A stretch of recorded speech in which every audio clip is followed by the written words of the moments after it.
I thought retirement would mean peace. After 2 decades as a federal land inspector, I'd earned solitude. So I built my dream home on 9 acres outside Grand Junction, Colorado. 2 stories of pine beams, wraparound porch, no neighbors, no OA, no Karen. Until Karen moved in. She arrived 10 months ago, platinum SUV, manicured dog, and a house pressed so close to my border I could have charged rent for shade.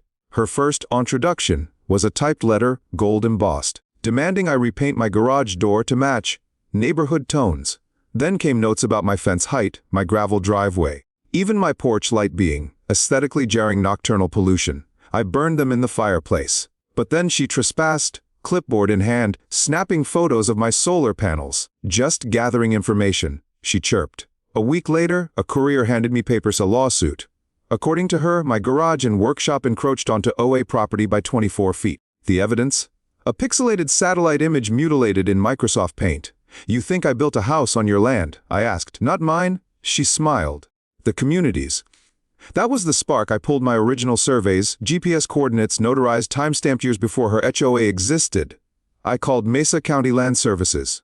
Their engineer chuckled. Karen's trying to annex property again. Again? I hired Rocky Vista Geomatics, the best survey firm in the region. 2 days later, their crew chief pointed to a buried orange pin. Original 2020 marker, accurate within 1 inch. Then he showed me another marker, 30 feet off. Deliberate, he said flatly. The overlay proved it. Karen's pool, patio, and guest house were sitting on my land. Nearly an acre stolen. I filed disputes, cease, and desist orders, and for good measure, blasted a single line on Facebook. If you're going to accuse someone of building on your land, make sure your house isn't on theirs. The town lit up. A neighbor's drone video surfaced, showing her pool construction creeping further across my line each year. Karen doubled down, hosting a solidarity BBQ on what was legally my dirt. Wine glasses clinked on camera as I called the sheriff. 40 minutes later, officers escorted the entire HOA off my property. The courtroom showdown was brutal. Her lawyer stammered about mapping inconsistencies. I dropped certified surveys, drone footage, and a voicemail where Karen bragged. Keep pressure on him. He'll cave. The county inspector testified her house permits were fraudulent.